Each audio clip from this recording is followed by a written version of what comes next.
యేసు మార్గము పరమ మార్గము, ఇది జీవ మార్గము, దైవ మార్గము, యేసు మార్గము, ఆత్మ మార్గము, పవిత్ర మార్గము.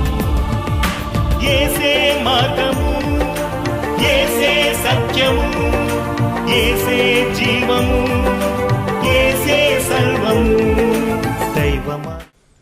దేవాదేవుడు మిమ్మల్ని మీ కుటుంబ సభ్యుల్ని బహుగా దీవించి ఆశీర్వదించును గాక. నేటి అంశం యేసు ఎవరు, ఆయన ఎందుకు వచ్చాడు, ఆయనకి మనకి ఎటువంటి సంబంధం, ఈ విషయాల గురించి ఆలోచిద్దాం. దైవగ్రంథం ఏం చెబుతుందంటే, రోమీయులకు రాసిన పత్రిక 3వ అధ్యాయం 23వ వచనంలో, ఏ భేదమును లేదు, అందరూ పాపం చేసి దేవుడు అనుగ్రహించు మహిమను పొందలేకపోతున్నారు. అంటే దేశ భేదం లేదు, కుల భేదం లేదు, వయసుతో సంబంధం లేదు, మానవులందరూ పాపం చేసి ఆయన దీవులను పొందలేకపోతున్నారు, మహిమను పొందలేకపోతున్నారు, ఆశీర్వాదాన్ని పొందలేకపోతున్నారు అని అక్కడ రాయబడింది. ఆదికాండం 6వ అధ్యాయం 5వ వచనంలో ఏమి రాయబడింది? నరుల చెడుతనం భూమి మీద గొప్పది. అంటే నీ చెడుతనం, నా చెడుతనం, బ్రతుకున్న మనందరి చెడుతనం ఈ భూలోకంలో గొప్పది. అంటే మనందరం కూడా చెడ్డవారం అనేది ఇక్కడ దేవుడు రాపించాడు. పైకి నవ్వుతాం, లోన విషయం ఉంటుంది. అంటే నరుల చెడుతనం భూలోకంలో చెడ్డది. అయితే ఈ రెండింటికి సంబంధం ఉంది.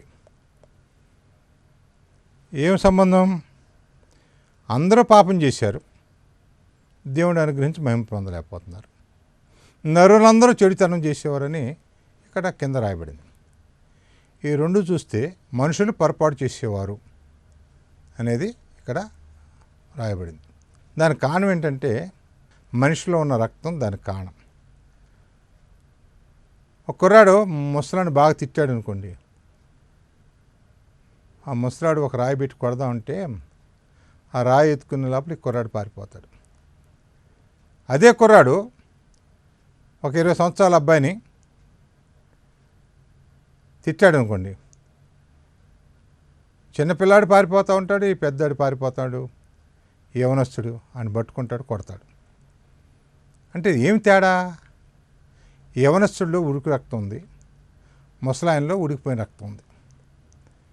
అంటే పాపం చేయుటకు కారణం రక్తం. మరి ఈ పాప స్వభావము పోవాలంటే దానికి పవిత్రమైన రక్తం చిందించే మార్గం ఒకటి కావాలి. హెబ్రీయులకు రాసిన పత్రిక 9:22లో రక్తము చిందింపకుండా పాప క్షమాపణ లేదు. రక్తం చిందిస్తేనే పాప క్షమాపణ ఉంది. ఎవరు రక్తం ఇస్తారండి? దేవుడు నరుని చేశాడు కాబట్టి నరు పట్ల దేవునికి ప్రేమ ఉంటుంది. వేరే వాళ్ళకి ఎవరికి ప్రేమ ఉంటుంది? ఉండదు కదా. కనుక దేవుడే ఈ మార్గాన్ని ఏర్పాటు చేయాలి. ఆయన జన్మ పాపం లేకుండా ఈ భూలోకానికి వచ్చాడు. మరి మత్తయి సువార్త 1వ అధ్యాయం 18-19 వచనాలు మనం చదివినట్లయితే, వారు ఏకము కాకమునుపు, అంటే మరియ యోసేపులు ఏకము కాకమునుపు మరియ పరిశుద్ధాత్మ ద్వారా, దేవుని ఆత్మ ద్వారా గర్భవతి ఆయను అని అక్కడ రాయబడింది. అంటే దేవుని ఆత్మ ద్వారా పెళ్ళి కానీ మరియ గర్భవతి ఆయను, గర్భవతి అయింది. పెళ్ళి కాని స్త్రీ దేవుని ఆత్మ ద్వారా గర్భవతి అవుతుందేంటి? ఆశ్చర్యం కదా. ఆకాశము కలుగుగాక, గాక అనగానే ఆకాశం ఏర్పడింది. వెలుగు కలుగుగాక తయారు చేయాలి దేవుడు, గాక అన్నాడు, వెలుగు ఏర్పడింది. భూమి కలుగుగాక, భూమి ఏర్పడింది. ఆకాశంలో సూర్యచంద్ర నక్షత్రంలో కలుగుగాక. గాక గాక గాక అని 6 దినాల్లో ఈ సృష్టిని సృష్టించాడు భగవంతుడు. పెళ్ళిగాని ఒక కన్యకు కనపడి, అమ్మా నీ కడుపులో నేను పుడతాను, నీకు ఇష్టమేనా అని అడిగాడు. పుట్టయ్యా అంది. నేను పోయి పడుగాక అన్నాడు దేవుడు. గాక అనగానే ఆయన వచ్చి ఆమె కడుపులో పడ్డాడు. అంటే ఆయనకేం లేదు, ఇప్పుడు జన్మ పాపం లేదు. నాలో పాపముందని మీలో ఎవరైనా స్థాపింపగలరా? 33.5 సంవత్సరాల్లో వయసులో యేసుప్రభు లక్షల మందితో వేస్తున్న ప్రశ్న. 3.5 సంవత్సరాలు మీ మధ్య తిరిగానయ్యా, నాలో పాపం ఉందని మీలో ఎవరైనా నిరూపించగలరా, స్థాపించగలరా, రండి అంటున్నాడు. అంటే కర్మ పాపం లేనివాడు. జన్మ పాపం లేదు, కర్మ పాపం లేదు. ఈయన రక్తము పవిత్రమైనది, పరిశుద్ధమైనది. ఈ రక్తం ద్వారా మానవ కోటికి విడుదల కలుగుతుంది అనేది దైవగ్రంథం చెబుతుంది. మేమందరం కూడా నమ్ముతున్నాం. అయితే యోహాను సువార్త 8:45 నా యందు పాపముందని మీలో ఎవరు స్థాపించగలరు? నేను పాపం లేనివాడను, అంటే కర్మ పాపం లేనివాడు. అంటే జన్మ కర్మ పాపం లేని ఈయన రక్తము పాప క్షమాపణకు ఉపయోగపడేదిగా ఉంది. మానవుల యొక్క పాపమునకు క్షమించే మార్గాన్ని ఏర్పరిచేదిగా ఉంది. అంటే రక్తము చిందించంత పాప క్షమాపణ లేదు. ఏదో ఎద్దుని బలి చేసో, గొర్రెని బలి చేసో, కోడిని బలి చేసో, మేకను బలి చేసో అయిపోయిందని చేతులు దుడుపుకుంటాం కాదండి. ఇది పవిత్రమైన రక్తం చిందించేదిగా ఉండాలి ఆ మార్గం. ఆ మార్గమే దైవ మార్గం, దేవుడు ఏర్పాటు చేసిన మార్గం. ఆయన ఈ భూలోకానికి వచ్చాడు. జన్మ పాపం లేనివాడుగా, కర్మ పాపం లేనివాడుగా ఈ భూలోకంలో జీవించాడు. మరి ఎందుకు వచ్చాడు అంటే ఆయన శిలువలో మరణించుకు వచ్చాడు. ఆయన చేతుల్లో మేకులు, కాళ్ళలో మేకులు, ప్రక్కటెముకల్లో బల్లెపోటు, తలకు ముళ్ళ కిరీటం, నన్నెత్తి మురుకని అరికాలు వరకు తన రక్తాన్ని చిందించాడు. అంటే పవిత్రమైన రక్తమును అపవిత్రులైన మానవుల కొరకు ఆయన చిందించాడు. యేసు ప్రభువుని సిలువ వేసినప్పుడు యేసు ప్రభుతో పాటు మరొక 2 సిలువ వేయబడ్డారు. వేసే ముందు సంభాషణ మనం చూసినట్లయితే, చదివినట్లయితే, రెండో దొంగ ఏమంటున్నా అంటే, మొట్టమొదటి దొంగతో మనం పాపాలు చేసాం, దోషాలు చేసాం, పొరపాట్లు చేసాం, కనుక మనకి శిక్ష తగినదే. ఏ శిక్ష? శిలువ శిక్ష. మరి ఈయన ఏ పాపం చేయలేదు, ఏ పొరపాటు చేయలేదు. నిన్నటి నుంచి మనం చూస్తున్నాం, నోరు తెరవట్లేదు. ఆయన పవిత్రుడు అంటున్నాడు. అంటే శిలువలో ఉన్న దొంగ సహితం తన పాపాలను ఒప్పుకుంటూ యేసుప్రభు ఏ పొరపాటు చేయలేదని చెబుతున్నాడు. యేసుప్రభు చనిపోయాడు శుక్రవారం నాడు, ఆదివారం నాడు తిరిగి లేచాడు. అంటే దీంట్లో ఉన్న రహస్యం ఇది. చనిపోయిన మనం, యేసుప్రభు తిరిగి మధ్యాకాశానికి రాబోతున్నాడు. ఆయన వచ్చినప్పుడు మనం కూడా లేపబడతాం. ఆయన శుక్రవారం నాడు చనిపోయి ఆదివారం నాడు ఎలాగూ లేచాడో, ఆయన నమ్మిన మనం కూడా, మృతులైన మనం ఆయన మధ్యాకాశానికి వచ్చినప్పుడు సజీవులుగా లేపబడతాం. ఎందుకు? యోహాను రాసిన మొదటి పత్రిక 1వ అధ్యాయం 2వ వచనం, నిత్య జీవం అంటే ఎల్లప్పుడూ జీవించే ఆ యొక్క స్థానాన్ని ఇస్తాకి యేసుప్రభు భూలోకానికి వచ్చాడు. తండ్రి యొద్ద నుండి మాకు ప్రత్యక్షమైన ఆ నిత్య జీవమును మేము చూసామంటున్నాడు. ఆయన సామాన్యుడు కాదు. తన ప్రాణాన్ని తన ప్రజల కొరకు, తాను సృష్టించిన నరుల కొరకు పెట్టాడు. తన ప్రాణాన్ని తిరిగి తీసుకున్నాడు. అంటే ప్రాణం పెట్టేవాడు ఆయనే, తిరిగి తీసుకునేవాడు ఆయనే, ఆయన నిత్య జీవం కలిగిన వాడు అంటున్నాడు. నమ్మిన నీవు కూడా ఆయనలాగా నిత్య జీవం పొందుతావు. ఎలా అండి? యోహాను రాసిన మొదటి పత్రిక 1వ అధ్యాయం 7వ వచనం, యేసు రక్తం ప్రతి పాపము నుండి మనలను పవిత్రులుగా చేయును, మనలకు విడుదల కలుగు చేయును. యేసు రక్తం పవిత్రమైన రక్తం, పరిశుద్ధమైన రక్తం, నీతిమంతుని రక్తం మానవులైన మనకు పాపాల నుంచి విడుదల కలగజేసేదిగా ఉంది. మరి మనల్ని పవిత్రపరిచేదిగా ఉంది, మనకు క్షమాపణ ఇచ్చేదిగా ఉంది. ఏమండి, మనకి ఈ ఆకారం మనం అడిగితే ఇవ్వలేదు దేవుడు. ఈ కళ్ళు, ముక్కు, నోరు, ఈ చేతులు ఆయన కృపను బట్టి ఉచితంగా ఇచ్చాడు. అట్లాగే మనం అడిగితే దేవుడు ఈ యొక్క మార్గాన్ని ఆయన ఏర్పరచలేదు. నరులు ఈ భూలోకంలో నరులుగా జీవించాలని, చనిపోయిన తర్వాత భయంకరమైన తీర్పును ఎదుర్కొని ఆ తీర్పులో జయం పొంది తనతో పాటు యుగయుగాలు పరలోక రాజ్యంలో లేదా మోక్ష రాజ్యంలో ఉండుటకు దేవుడు మార్గాన్ని సిద్ధపరిచాడు. అంటే ఈరోజు చాలామంది అనుకుంటున్నారు చచ్చిపోయిన తర్వాత తక్కిడో బిక్కుడో అని. తక్కిడో బిక్కుడా? ఒక 20 రూపాయలు ఇచ్చి ఒక బుక్ కొనుక్కురా అంటున్నావు నీ పిల్లాడికి, వచ్చిన తర్వాత ఎంత అయిందిరా మీల్ డబ్బులు ఇవ్వు అంటున్నావు. అంటే లెక్క అడుగుతున్నావు కదా. నువ్వు ఈ భూలోకను పడిన నుంచి నీకు తెలివి వచ్చిన కాడి నుంచి నువ్వు చనిపోయే వరకు కూడా నీ లెక్కను నువ్వు దేవుని ఎదుట చెప్పాలి. తక్కువ బిక్కుడు ఉండదు, తూకం వేస్తాడు, తీర్పు తీరుస్తాడు.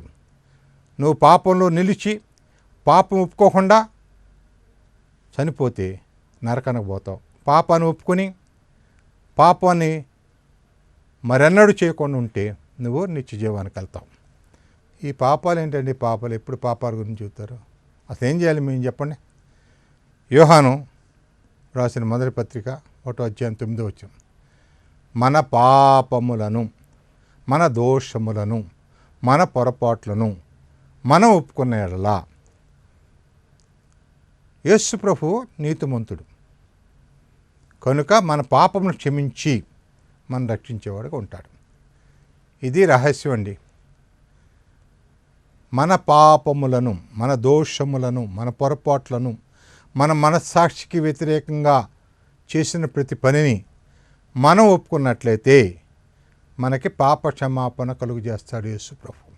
ఆయన ఒక్కడికే ఈ అధికారం ఉంది. ఎందుకంటే ఎవడు మన కొరకు పుట్టలేదు, జన్మ పాపం లేకుండా పుట్టలేదు, కర్మ పాపం లేకుండా ఎవడు జీవించలేదు, ఎవరు తన రక్తాన్ని చిందించలేదు. మన కొరకు పుట్టినవాడు యేసు ప్రభు. ఆయనకి జన్మ పాపం లేదు, ఆయన ఏ పాపం చేయనివాడు, ఆయన కర్మ పాపం లేదు. మన కొరకు ఆయన తన రక్తాన్ని కార్చి చనిపోయాడు. అంటే ఈ రక్తం మానవ కోటికి పాప క్షమాపణ కలుగు చేసే మార్గంగా ఉంది.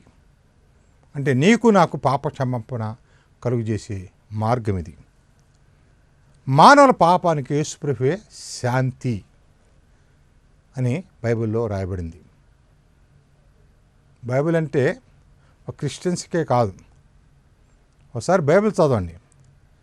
దాంట్లో సైన్స్ ఉంది, ఇంజనీరింగ్ ఉంది, మెడిసిన్ ఉంది, ఈ ప్రపంచం ఎలా సృష్టించబడింది అనేది రాయబడింది. అన్నీ కూడా క్షుణ్ణంగా క్లియర్గా రాయబడినాయి. యోహాను రాసిన మొదటి పత్రిక 1వ అధ్యాయం 2వ వచనం, ఆయన మన పాపములకు శాంతికరమై ఉన్నాడు, మానవుల పాపములకు శాంతికరమై ఉన్నాడు, క్షమించేవాడుగా ఉన్నాడు. మన స్థితిని మనం ఒప్పుకున్నట్టయితే మనకి క్షమాపణ కలుగజేసి మనకు శాంతినిచ్చేవాడుగా ఉన్నాడు అనేది ఇక్కడ మనం నేర్చుకుంటున్నాం. యేసుప్రభు ఎందుకు వచ్చాడు? మనలో ఉన్న పాప స్వభావం తీసివేసి నూతనంగా మంచి స్వభావం ఇస్తాకు వచ్చాడు. యోహాను రాసిన మొదటి పత్రిక 3వ అధ్యాయం 5వ వచనం, పాపమును తీసివేయుటకు యేసు ప్రత్యక్షమాయనని మీకు తెలియను. పాపమును తీసివేయుటకు, నూతన స్వభావమును, పాపమును క్షమించుటకు, పాపం తీసివేయుటకు మనం ఒప్పుకుంటే క్షమిస్తాడు. మనం ఒప్పుకుంటే మన పాప స్వభావం తీసివేస్తాడు, నూతన స్వభావాన్ని మనకే అనుగ్రహిస్తాడు. అందుకు ఈ భూలోకానికి వచ్చాడని మనం ఇక్కడ చదువుకుంటున్నాం. సాతాను సాతాను అంటున్నాం కదా. సాతాను క్రియలను, తంత్రములను, మోసములను లయపరచుటకు యేసుప్రభు భూలోకానికి వచ్చాడు. యోహాను రాసిన మొదటి పత్రిక 3:8 అపవాది క్రియలను లయపరచుటకు యేసు ప్రత్యక్షమాయను. అపవాది క్రియలను, మోసాల్ని, తంత్రాల్ని లయపరచుటకు యేసు ప్రభు భూలోకానికి వచ్చాడు. వాడి తలను శిలువలో చెతగొట్టాడు. వాడు ఇప్పుడు మొండెంతో తిరుగుతూ ఉన్నాడు. వాడు విశ్వాసం ఏమీ చేయలేడు. కనుక వాడికి భయపడాల్సిన అవసరం నీకు లేదు. ఎందుకంటే అపవాది క్రియలను, అపవాది తంత్రములను లయం చేయుటకు యేసు ప్రభు ఈ భూలోకానికి వచ్చాడు. మన కొరకు ప్రాణం పెట్టినవాడు. మన తల్లిదండ్రులు పెట్టలేరు, మన పిల్లలు పెట్టలేరు, మన తాత ముత్తాతలు పెట్టలేదు. కానీ యేసు ప్రభు సృష్టికర్త మన కొరకు తన ప్రాణాన్ని పెట్టాడు. యేసు ప్రభు. యోహాను రాసిన మొదటి పత్రిక 3:16 యేసు మన నిమిత్తము ప్రాణం పెట్టెను. ఆయన మన నిమిత్తము ప్రాణం పెట్టాడు. ప్రాణం పెడతామంటే అంత సమస్య, అంత ఈజీయా? ఒకరి కొరకు ప్రాణం పెడతామంటే ఎంతో ప్రేమ ఉండాలండి. ఆయన మనం సృష్టించాడు కాబట్టి మనమంటే ఆయనకి ఎనలేని ప్రేమ, దాన్ని కొలవలేం. అందుకనే ఆయన మనందరి కొరకు ప్రాణాన్ని పెట్టాడు. ఈరోజు సూక్ష్మంలో ఉంది మోక్షం. పరిగెత్తొద్దు మీరు ఎక్కడికి. ఈ మాటలు ఉంటే మీరు మీ ఇంట్లో ఉండి మీరు చేసిన దోషాలని, పాపాలను ఒప్పుకున్నట్లయితే కళ్ళు మూసుకుని, నిజమైన దేవుడైనా నీవు నా హృదయంలోకి రా, నన్ను క్షమించు అని అడిగినట్లయితే నేను క్షమిస్తాడు. మీకు దగ్గరగా ఉన్న చర్చికి వెళ్ళండి, ఈ మాటలు వినండి. దాని ద్వారా కొంత మీకు మేలు కలుగుతుంది. మీ హృదయం మార్చబడుతుంది, మీరు దీవించబడతారు, మీరు ఆశీర్వదించబడతారు. ఇది మతమతి మేము ఎవరం కూడా ఈ మాటలు మీకు చెప్పం. ఇది మానవులు మార్చే మార్గం కాబట్టి, ఈ మార్గం గురించి మీకు చెప్పవలసిన బాధ్యత మా మీద ఉంది కాబట్టి ఈ మాటలు మీకు చెబుతూ ఉన్నాం. యేసుక్రీస్తు క్రైస్తవులకే కాదండి, లోకరక్షకుడిగా ఉన్నాడు. ఇలా యేసుక్రీస్తు క్రైస్తవులకే దేవుడు కాదు, ఈ లోకానికి రక్షకుడిగా ఉన్నాడు. యోహాను రాసిన మొదటి పత్రిక 4:14 తండ్రి తన కుమారుని అనగా యేసుక్రీస్తుని లోక రక్షకుడిగా ఉండుటకు పంపెను. దానికి మేము సాక్ష్యం. ఈ లోకానికి ఆయన ఎలా వచ్చాడు? లోక రక్షకుడిగా వచ్చాడు. దానికి మేము సాక్ష్యం. క్రైస్తవుల కొరకు రాలేదు, ప్రపంచంలో ఉన్న ప్రతి మానవుడి కొరకు యేసు ప్రభు ఇచ్చాడు. లోక రక్షకుడిగా నిన్ను, నన్ను, మనందరినీ క్షమించి తన మార్గంలో మళ్లించుటకు, తద్వారా మనం దీవించబట్టుకు అని భూలోకానికి వచ్చాడు. సర్వలోకమునకు ఆయన రక్షకుడు, ప్రతి మానవుడికి రక్షకుడు, నీకు రక్షకుడు, నీ కుటుంబానికి రక్షకుడు. కనుక మనం రక్షించుటకు ఈ భూలోకానికి వచ్చాడు. యేసు ప్రభు ఇప్పుడు ఎక్కడున్నాడు? ఒక ప్రశ్న వేసుకుందాం. అదే అపోస్తల కార్యములు 3:21 అన్నిటికీ కుదుట కాలములు ఉన్నాయి. అంటే దీని అర్థం ఏంటంటే దేవుని ప్లాన్ ప్రకారం కొంతకాలం ఆయన పరలోక రాజ్యంలో ఉండుట అవశ్యం. ఎందుకు? దేవుని మాటలు టీవీ ఛానల్ ద్వారా, బైబిల్ చదువుట ద్వారా, ఆదివారం నాడు చర్చికి వెళ్ళడం ద్వారా, సువార్త కూటములు వినుట ద్వారా, రేడియోలు వినుట ద్వారా మారు మనసు పొందాలని కొంతకాలం ఆయన వెయిట్ చేస్తున్నాడు. అప్పటి వరకు యేసుప్రభు పరలోక రాజ్యంలో ఉన్నాడు. అన్నీ క్లోజ్ అయినప్పుడు ఆయన తిరిగి మధ్యాకాశానికి రాబోతున్నాడు. మనమందరం లేపబడతాం. కనుక యేసు ప్రభు నిన్ను నన్ను అందరినీ రక్షించుటకి భూలోకానికి వచ్చాడు. యేసు ప్రభులో ఏముందండి? యేసు ప్రభు నిన్ను నన్ను ఆశీర్వదించేవాడుగా ఉన్నాడు. అపోస్తల కార్యములు 3:20 దేవుడు తన సేవకుని పుట్టించి, అంటే యేసు ప్రభుని పుట్టించి, మీలో ప్రతి వాణిని దుష్టత్వం నుంచి మళ్ళించి మిమ్మల్ని ఆస్వాదించుటకు యేసుప్రభు మీ వద్దకి పంపబడ్డాడు.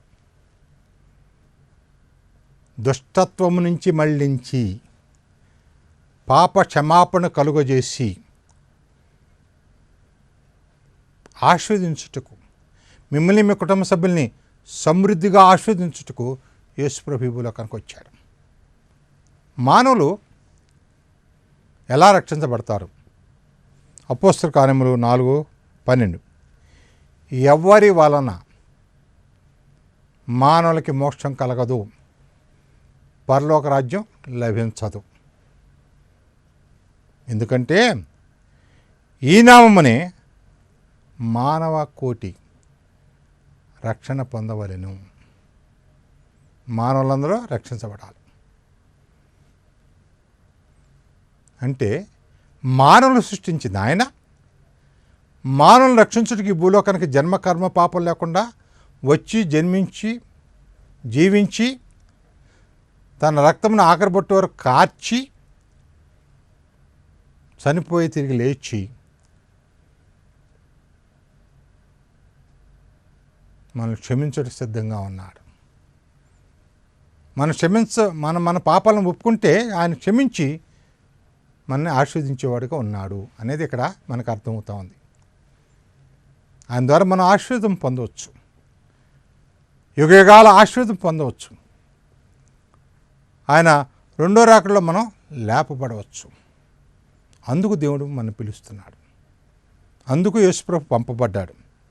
యోబు గారు ఒక మాట అడుగుతున్నాడు దేవుణ్ణి. యోబు 4:4 పాప సహితుల నుంచి పాపరహితుడు పుడితే ఎలాగూ? ఎంత మేలు! పాప సహితుల నుండి పాపరహితుడు పుడితే ఎంతో మేలు కదా అంటున్నాడు.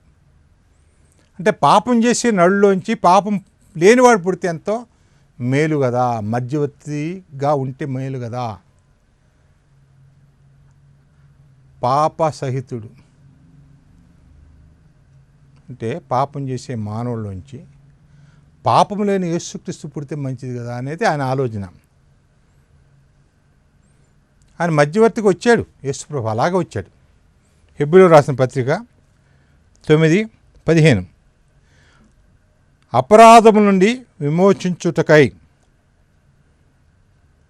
ఆయన మరణం పొందినవాడుగా పిలువబడిన మీకు నిత్య స్వాస్థ్యముతో కూడిన వాగ్దానం పొందు నిమిత్తము ఆయన కొత్త నిబంధనకు మధ్యవర్తి అయి ఉన్నాడు. మరొకసారి దీని గురించి ఆలోచిద్దాం. మన అపరాధముల నుండి విడిపించుటకు మరణం పొందిన ఆయన నిత్య జీవానికి తీసుకెళ్తాకి మధ్యవర్తిగా వచ్చాడు. పాపి అయిన మరియలోంచి పాపం లేని యేసుక్రీస్తు పుట్టి ఆయన మన పాపాలను క్షమించి మనల్ని దీవించి మనల్ని పరలోక రాజ్యానికి తీసుకెళ్తాకి మధ్యవర్తిగా ఈ భూలోకానికి వచ్చాడు. మరీ పాపం చేసిందని మీకు తెలుసా? అపోస్తల కార్యంలో 1వ అధ్యాయం చదవండి. 120 మంది ఉన్నారు ప్రార్థన చేసేవారు. మేడ మీద ప్రార్థన చేసేవారు 120 మంది ఉన్నారు. వారిలో ఆయన తల్లి అయిన మరియ కూడా ఉండెను అని రాయబడింది.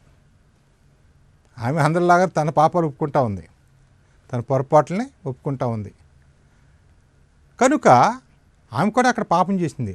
కానీ పాపము చేసిన మరి నుంచి పాపము చేయని యేసుక్రీస్తు భూలోకానికి వచ్చాడు. ఎందుకంటే మన అపరాధాలు క్షమిస్తాకి ఆయన పొందిన మరణం ద్వారా మనందరం కూడా పరలోక రాజ్యానికి వెళ్తాకి ఒక మార్గాన్ని ఏర్పాటు చేశాడు. అందుకు ఆయన మధ్యవర్తిగా ఈ భూలోకానికి వచ్చాడు. కనుక నిన్ను క్షమించి పరలోక రాజ్యానికి తీసుకెళ్తాకి యేసుప్రభు సిద్ధంగా ఉన్నాడు. కనుక ఆయన మార్గంలో నడుద్దాం, వాక్యం చదివి బలపడి వాక్యంలో జీవిద్దాం. దేవుడు మిమ్మల్ని మీ కుటుంబ సభ్యుల్ని దీవించి ఆస్వాదించునుగాక. అందరం కలిసి ప్రార్థన చేసుకుందాం. జీవాధిపతి మమ్మల్ని ఎక్కువగా ప్రేమించిన మా ప్రభువా, మీ పరిశుద్ధ నామమునకు వందనములు స్తోత్రం చెల్లిస్తున్నాం తండ్రి. ఈ వాక్యం విన్న మీ పిల్లల్ని మీరు ఒకసారి జ్ఞాపం చేసుకోండి. ఓ ప్రభువా, మీ కృపలో ఓ ప్రభువా వారి అవసరాలను తీర్చండి. ప్రతి రోగమును, ప్రతి బంధకమును, ప్రతి సమస్యను యేసుక్రీస్తుపట విడలాచ్యమని అడుగుతున్నాం.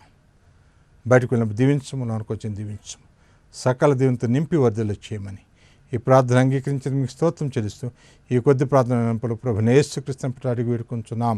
ఆమేన్. మా అడ్రస్ దైవ మార్గం, professor AMK Prasad, C102 Ravindranagar colony, Habsiguda post, Hyderabad, Telangana 5,07,000.